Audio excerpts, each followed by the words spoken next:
Selamat pagi, selamat siang, selamat sore, dan selamat malam teman-teman. Kembali lagi di channel YouTube ini ya.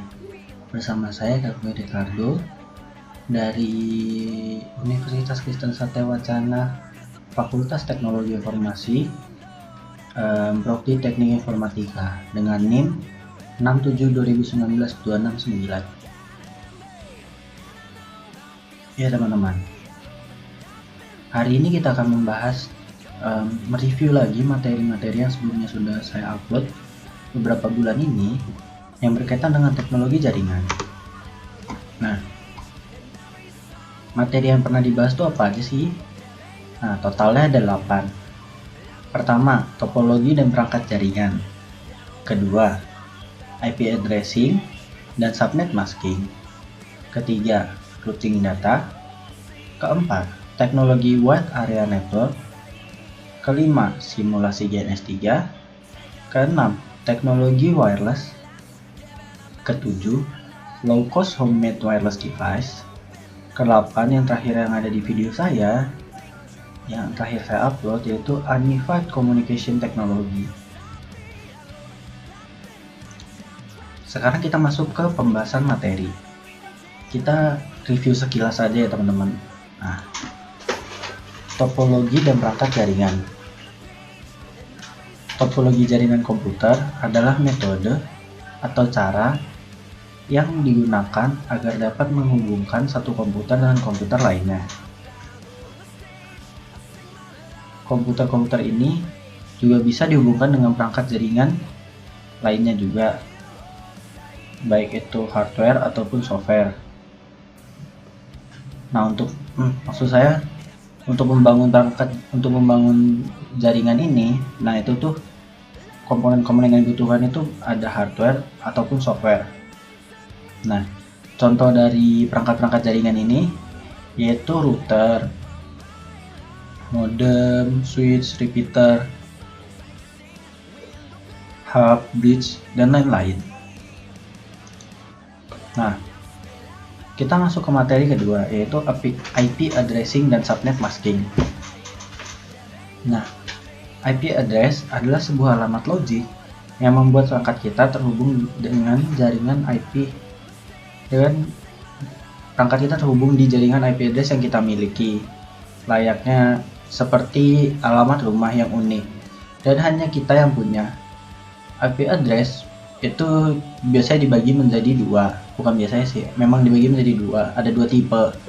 Nah, tipe pertama itu ada IPv4 dan IPv6. Nah, untuk perbedaan dari IPv4 dan IPv6 bisa dilihat di tabel berikut. Nah, untuk IPv4, untuk kapasitasnya dia mempunyai 32 bit, sedangkan IPv6 mempunyai 128 bit. Untuk ukuran headernya, IPv4 mempunyai 20 oktet, sedangkan IPv6 mempunyai 40 oktet. Nah, untuk konfigurasinya, IPv4 ini masih menggunakan manual, sedangkan IPv6 ini sudah otomatis. Nah, untuk mobilitasnya, IPv4 terbatas kemampuan roaming, sedangkan IPv6 tetap terjaga. Lalu, untuk routingnya, IPv4 ini cenderung menurun, sedangkan IPv6 cenderung efisien. Nah, untuk dipergunakannya, IPv4 ini mulai dipergunakan tahun 81, sedangkan IPv6 ini mulai dipergunakan tahun 99. Nah, untuk IPsec-nya, nah untuk IPv4 ini opsional, kita bisa memilih. Sedangkan IPv6 ini sudah include di dalamnya atau mendukung. Nah, selanjutnya subnet masking. Subnet mask merupakan sebuah teknik khusus untuk memecah atau membagi jaringan komputer sehingga membagi jaringan komputer menjadi subnetwork dengan ukuran yang lebih kecil. Nah, kegiatan pemecahan ini biasanya dinamakannya yaitu subnet masking atau subnetting. Nah, untuk subnet masking ini cuma bisa dilakuin di IP address yang berada di kelas A, B, dan C saja. Untuk contoh subnet masking, saya sudah pernah upload di video sebelumnya. Selanjutnya adalah routing data. Nah, pada materi ini kita mempelajari mengenai bagaimana cara merouting sebuah komputer dengan komputer lainnya agar saling terhubung dan saling dapat berbagi data.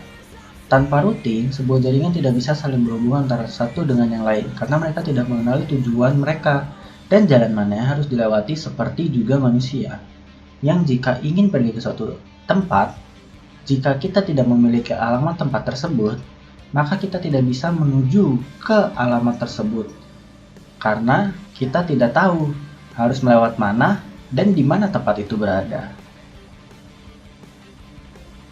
Untuk contoh routing juga saya sudah pernah upload ya teman-teman di video sebelumnya. Nah, selanjutnya ada teknologi Wide Area Network. Nah, biasanya sebuah jaringan atau network dibangun dengan menggunakan WAN atau Wide Area Network. WAN ini memiliki prinsip yang hampir sama dengan jaringan yang digunakan pada jaringan lainnya, seperti jaringan LAN ataupun jaringan MAN. Yang terpenting dari implementasi jaringan ini adalah sebuah network harus memiliki sebuah komputer server sebagai pusat data dan juga sebagai komputer induk. Server ini berfungsi nantinya yang akan menyediakan segala kebutuhan informasi untuk komputer klien dan juga berbagai macam perangkat keras jaringan. Komputer yang mendukung konektivitas baik LAN, MAN, dan juga WAN. Nah, untuk cara kerjanya, pertama, sebuah komputer server atau host akan ditempatkan pada suatu lokasi tertentu, di mana komputer server tersebut akan mendukung semua kebutuhan pengaksesan database dan juga informasi yang dimiliki. Kemudian, server akan mentransmisikan informasi dan juga paket data yang dimilikinya ke dalam jaringan komputer yang sudah dibangun, atau jaringan LAN atau MAN, sesuai dengan topologi yang sudah diimplementasikan. Dengan jaringan yang saling terhubung, maka user ataupun klien yang berada di luar network atau di dalam network akan bisa dengan mudah mengakses informasi dari satu komputer server saja. Nah, selanjutnya GNS3. Nah, pada saat itu kita simulasi ya teman-teman. Nah, GNS3 ini adalah sebuah software yang dapat digunakan oleh setiap orang untuk melakukan percobaan routing pada jaringannya.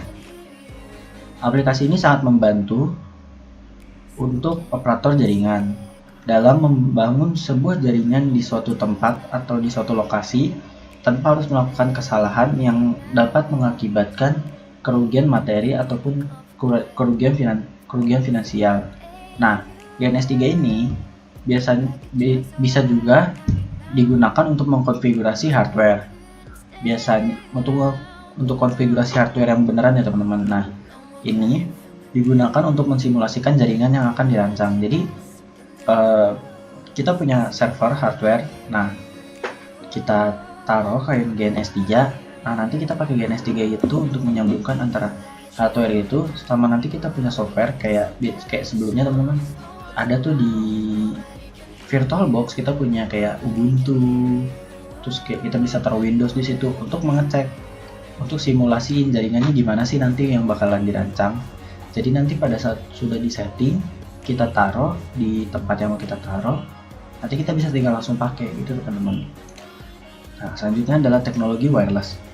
Teknologi wireless adalah teknologi yang menghubungkan dua perangkat atau lebih tanpa menggunakan kabel. Biasanya kita juga menyebutnya dengan istilah teknologi nirkabel. Teknologi wireless ini umumnya dipakai untuk pemindahan data. Jika dulu kita harus menggunakan media kabel, sekarang sudah tidak lagi. Teknologi wireless membuat proses transfer data menjadi lebih efisien dan praktis. Sekarang ini, teknologi wireless memanfaatkan gelombang elektromagnetik sebagai media pemindahan data. Contoh teknologi wireless yang sangat dominan dalam kehidupan kita yaitu penggunaan handphone, teman-teman. Nah, teknologi tersebut kemudian semakin berkembang terus disematkan pada jaringan internet yang kita biasanya kenal atau sangat populer yang bisa disebut orang-orang yaitu WiFi. Nah, beberapa orang juga menyebutnya sebagai WLAN atau wireless LAN. Nah, bahkan teknologi wireless saat ini juga bisa kita temukan di perangkat elektronik teman-teman, kayak mikrofon, speaker, headset, kayak lampu, banyak teman-teman. Nah, Selanjutnya cara kerjanya. Cara kerjanya, adaptor wireless komputer menerjemahkan data menjadi sinyal radio dan mengirimkan menggunakan antena. Lalu router wireless menerima sinyal dan melakukan decode data. Router mengirimkan informasi ke internet koneksi kabel Ethernet dan terhubung ke komputer penerima. Pada jaringan wireless ini, itu ada 3 buah komponen utama yang dibutuhkan dalam menerima data. Pertama itu ada sinyal radio, format data, dan struktur jaringan. Saat akan mengirimkan data, ketiga komponen tersebut akan berfungsi sebagai alat yang berubah data digital menjadi sinyal radio. Pada saat menerima data, ketiga komponen tersebut akan berfungsi sebagai alat yang berubah sinyal radio menjadi data digital. Sinyal radio dapat diubah menjadi data digital dengan cara menyatukan transmitter, alat yang menghasilkan gelombang radio, menyatukan transmitter dan receiver, atau alat yang digunakan untuk mendeteksi atau menangkap gelombang radio, dan juga antena, alat yang membantu transmitter dan receiver agar bisa fokus saat mengirim, membuat pola gelombang, mengarahkan, meningkatkan, dan menangkap sinyal radio. Selanjutnya ada low cost homemade wireless. Nah, low cost homemade wireless, kita pertama bahas tentang teknologi wireless ya dulu. Teknologi wireless adalah teknologi yang menghubungkan dua perangkat atau lebih tanpa menggunakan kabel. Biasanya orang juga menyebutnya dengan istilah teknologi nirkabel. Teknologi wireless ini umumnya dipakai untuk pemindahan data. Nah, sekarang ini teknologi wireless banyak memanfaatkan gelombang elektromagnetik sebagai media perpindahan data. Contoh teknologi wireless yang sangat dominan dalam kehidupan Anda atau pada kehidupan kita adalah pada penggunaan telepon seluler.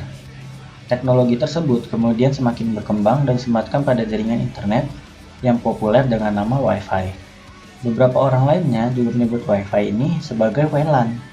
Bahkan, teknologi wireless saat ini juga bisa kita temukan pada perangkat elektronik yang kayak kita bahas sudah sebelumnya teman-teman. Nah, contoh dari low cost homemade wireless device ini adalah antena kaleng. Di video sebelumnya saya pernah membuat cara pembuatan tentang antena kaleng ini teman-teman. Nah, selanjutnya Unified Communication Technology. Di dalam Unified Communication Technology ini ada VoIP teman-teman. Ya, VoIP yang kita bahas. VoIP ini merupakan sebuah teknologi yang membawa perubahan media internet menjadi dapat digunakan untuk melakukan komunikasi secara jarak jauh, secara langsung. Sinyal suara analog seperti yang didengar ketika berkomunikasi di telepon diubah menjadi data digital dan ditransmisikan melalui jaringan yang berbentuk paket-paket data secara real time. Dalam komunikasi ini, pemakai melakukan hubungan telepon melalui sebuah terminal, dapat berupa PC ataupun telepon atau HP biasa. Nah, untuk cara kerja dari VoIP ini adalah mengubah suara analog yang didapatkan dari mikrofon pada komputer ataupun ponsel menjadi paket data digital. Kemudian dari komputer ataupun HP tadi, paket data digital itu diteruskan melalui hub, router, atau modem, lalu dikirimkan melalui jaringan internet dan akan diterima di tempat tujuan dengan media yang sama. Untuk penginstalan VoIP ini, saya sudah pernah post atau upload di video sebelumnya teman-teman. Jadi kalian bisa lihat lebih detail lagi tentang pembahasan VoIP ini video saya sebelumnya. Nah, kita sudah berada di akhir ya teman-teman. Terima kasih atas perhatian teman-teman. Jika teman-teman masih kebingungan, masih ada pertanyaan, teman-teman bisa tonton video lagi sebelumnya. Kalau teman-teman bisa lebih detail lagi kayak gimana, ataupun teman-teman bisa cantumin di kolom komentar. Terima kasih teman-teman atas perhatiannya. Selamat pagi, selamat siang, selamat sore, selamat malam teman-teman. Sampai berjumpa lagi dengan saya Kakak Dekardo. Tetap jaga kesehatan, jangan lupa pakai masker, dan patuhi peraturan-peraturan yang ditetapkan oleh pemerintah. Terima kasih teman-teman, sampai jumpa.